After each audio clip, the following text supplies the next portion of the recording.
Hello everyone, a very warm welcome to you. My name is Nick from the Super Nintendo, or SNES if you want to abbreviate. This one is called Super James Pond, published by American Softworks in 1993.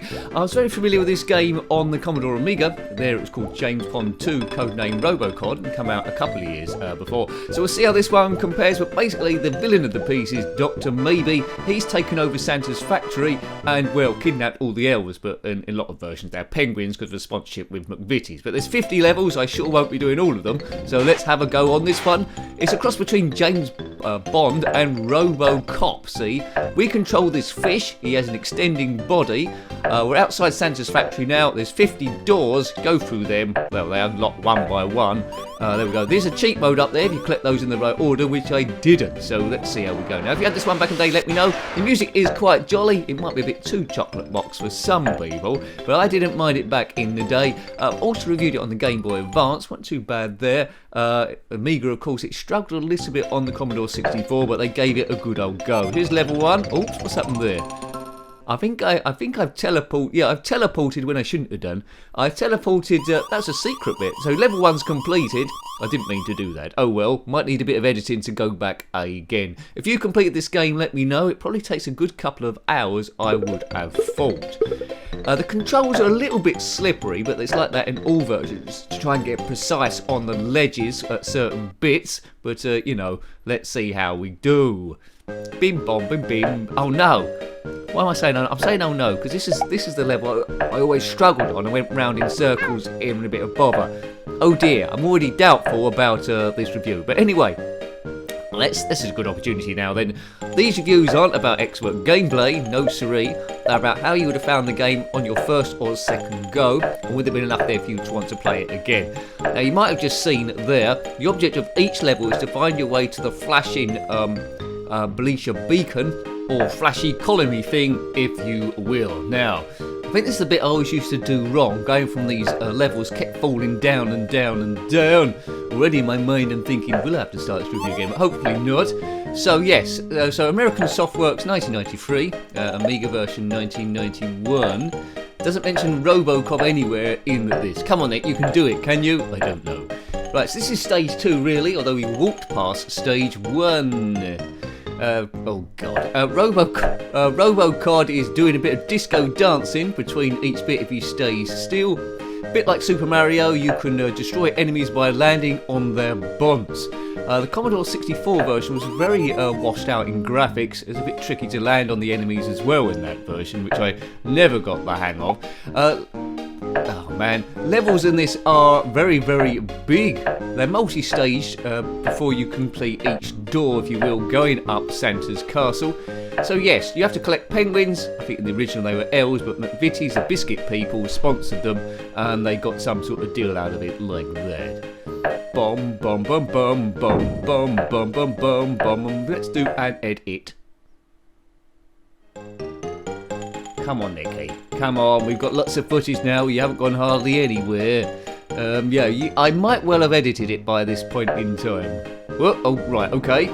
That's what I should have done the first time. There we go. So I'm making progress, I hope. Now, there's some, from a memory on the Amiga version, there's some very small ledges to jump across the top. And because it is slippery controls, he doesn't stop on a dime. It's quite easy to fall off. So, wish me luck, folks. Wish me luck. Big thank you to the subscribers who are keeping this thing going. In particular, the members. If you want to be a member, not compulsory. I will stress that, but it helps the thing keep going. Click on the join button. Hooray! Right, here we go. Now, there's a little snake there for me to jump on. If you are a little snake, then apologies. Boof, you're dead. The snake, not you. Right. It's themed stages, so each collection of doors will have a different theme. This must be toys, I presume. The music stays pretty much the same all the way around it. There's a cake head person. Oh no. Right, now you see my lives in the bottom left. Each time we take a hit, the energy does go down. We've got plenty of lives to try and complete at least one stage. As I say, this stage 2 tends to be my bogey stage. Quite often I don't get past that at all. But hopefully I'm showing you a little bit how the game plays. Reviews tend to be, well, I aim a minimum about 10 or so minutes. Quite often they go over if I'm enjoying myself or get lost in the revelry. Obviously I need to do a bit of editing on this one, so God knows how much footage I've got now. Probably hardly any. Right, go. His body can extend an infinite amount forward, so he could probably go to the Andromeda star system many light years away. Right, I'm trying to find the flashy Beletian colony thing. This looks promising down here. No, don't bump into any enemies, Nicky. Good advice. There's a pig there and a teddy bear. Boof. So it's a lot of fun. So many games like this. Most of the games back in the day were like contained platformers. They weren't as much exploration as there are in this game. The bad elements are that it's quite easy to get lost in it. Graphics are good. Would have annoyed quite a lot of people. But anyway, I've got to the flashing thing. It plays a bit quicker to my mind than the Amiga version there, but you know, from a Super Nintendo's got a bit of grunt to it, got a bit of power. It's not scrolling too badly, it's not 100% smooth, is it really? All on spikes, but it's acceptable for 1993. Would have had a lot of people would have loved this. Would have appealed to young gamers, although some of the levels are pretty tricky. But they would have liked just the imagery of going around. Now the original game, because this is the sequel, it didn't come out on the Super Nintendo to my knowledge. It was just called James Pond, where the villain there was Dr. Maybe. And we have reviewed that quite a long time ago. All the levels were sort of like based on the names of them were based on James Bond movies. Right, come on, let's jump on here. You have to like stop oil spillages and things like that, or rescue animals from cages. Sea life there. Right, come on, James Pond. I don't know what kind of fish he is. Well, a cod probably. It's RoboCod, but RoboCod isn't mentioned in the title of this one, as I told you. There's the beacon. Please may that be the end of the level. Please, please, please. If it is, I'll be outside the front of the castle again. No, it's another stage. Right. So it looks like we've got a maze to go through here. Looks a little bit tighter. Just find the exit point. Go. I should remember this, but I've only, despite having a few versions of this game, I've only ever completed a mere fraction of the thing. I don't have the best, I don't have the most patience in the world. With this, you have to start, I can't remember if you had to start again on the Amiga version, you have to start right from the beginning, which is a bit of a pain in the bottom, to be honest with you. It means you have to do it all in one life. Right, come on. Well, the stage at least, not the whole game. That would be really asking for it. Right, lots of colour involved in this one. Might be a bit garish for some people, but I don't mind the thing. Gives it a style of its own. There was a James Pond 3 on the Commodore Amiga, the Amiga 1200 I think, which I've never have been able to get work, which I'd love to review, called Operation Starfish. I think there was a sports game as well, like James Pond Olympics. I'm not sure that's the exact title name, but that is about somewhere. Again, I've got to be able to get that to work either, but it would be nice to do a review of both of those. Oh, there we go, that's good, that's a bit fortuitous. I wasn't expecting that, I've done it. Oh, that's the end of the level, good, that's the end of the section, as they're calling it there, good. Right, we should be outside the front of the castle now. Boom. Right, good. Now where are we going? There we go, good. We can go up and up and up and up and up. Right, so this should unlock itself, it does, and we're in stage 3. Hang on to your haircuts, if you've got one. Oh, right, now, I think we need to land on this guy's head. Oh, no. We need to land on this teddy bear's head somehow, without getting crushed. So this is a big ender-level super-duper boss. It's a teddy bear of doom, and I'm not doing very well here. This reminds you of one of the levels of Dr. Robotnik in Sonic the Hedgehog on the Mega Drive. Right, how many? Oh god, lives are going down quite quickly here. This is rather unfair. How'd you do this bit? Don't know. The teddy bear's a bit too big and it's game over again. Well, I think what I do, I think you get a continue, but I won't do that. We'll go back to stage 1 again, which I walked past the first time, because I think it introduces you to vehicles you can get in as well. I think there's a plane, a flying bathtub, a few others. Look, 5 continues. That's quite generous. So once you get into the game, you're going to get a fair distance. Dr. Maybe will rule the world. Well, maybe. I don't really want to know how your garden grows. I just want to fly. Right. Super James Pond, licensed by Nintendo. Millennium 1993. I think they Millennium or Virgin did the original one on the Amiga there.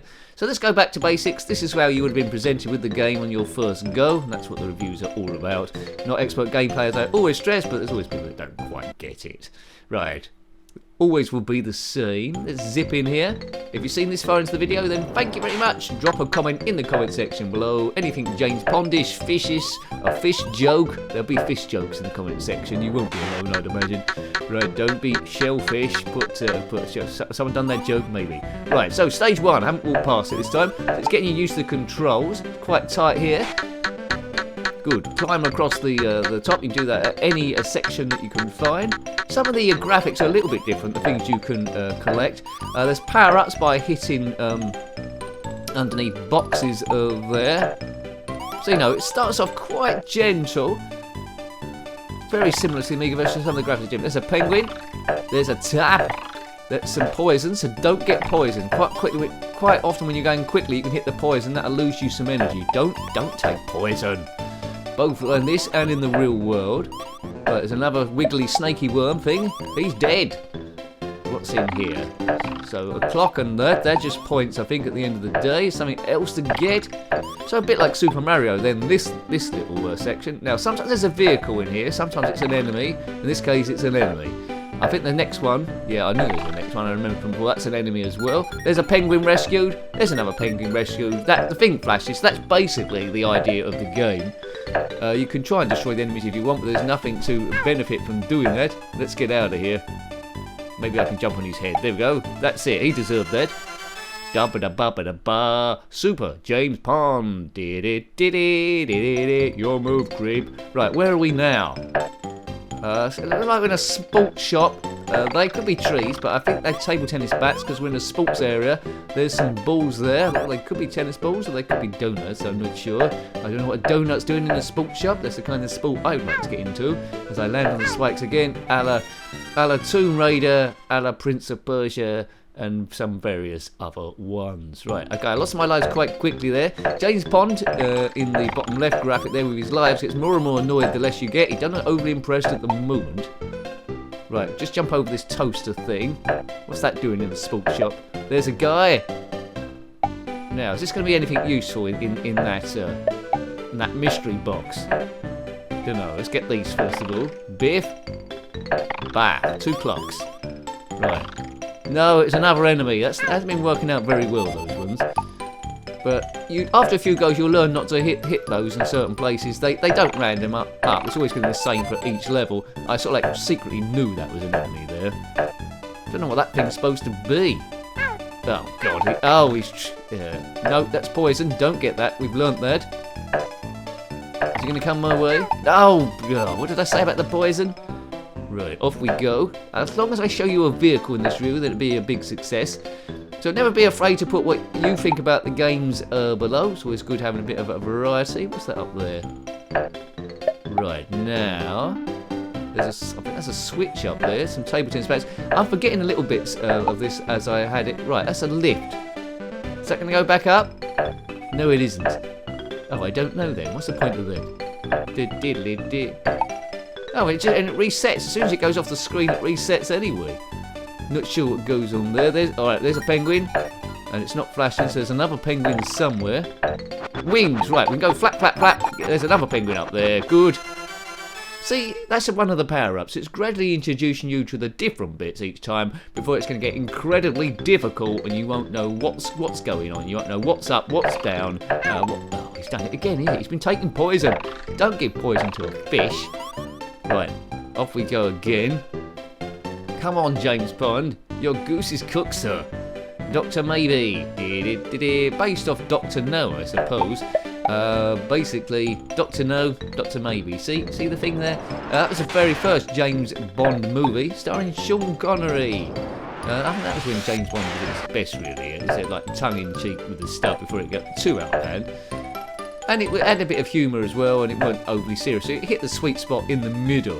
Right, I think this might be a vehicle, you know. There it is. How do I get in? I want to get in the plane. Oh, God. A fish in a plane? A fish called Wanda? I forgot how to get in here. How do you... Well, there we go. Great. I'm sure... Oh, man. I'm sure on the Amiga version you just jumped on it and you was in. Oh, dude. I haven't got my pilot's license. This is gonna be awkward. How do we fly out of here? Like, get me in. Right, off we go. Don't hit jump or she'll come out the plane. We've got to find penguins. Find the penguin. Where's the penguin? Oh! Well, that's a good umbrella I've got there for floating down, so I picked that up at some point. Right, there's the flashy thing, which is not flashing at the moment because we haven't got the penguin. All the enemies now we can just crash into on our plane and we won't get killed or lose any energy. I've done it again. There's the penguins there, so let's get those. What's that thing? Right, so hopefully that's all of the penguins in this level. We get back in here, fly up to the beacon thing, and we're cooking on gas. Where was it? It's over here somewhere, wouldn't it? There he goes, it's flashing away. I don't think we can take the plane with us to the next section, but there's lots of vehicles in. I think there's a car, as I say, a bathtub as well. Doobie-doobie-doo. Oi! Alright, okay, so there's a flashing thing already. This is a time thing to get bonus points. I think these are golf clubs, aren't they, in the sports room. It's a sports theme. So we've had toys, and we've had a sports theme. I don't know what's next. There's a mini penguin, but that's not a big penguin. La la la la la. Oof, I think I got an extra life there I picked up. Good. Extra life is good. Bingo was his name-o.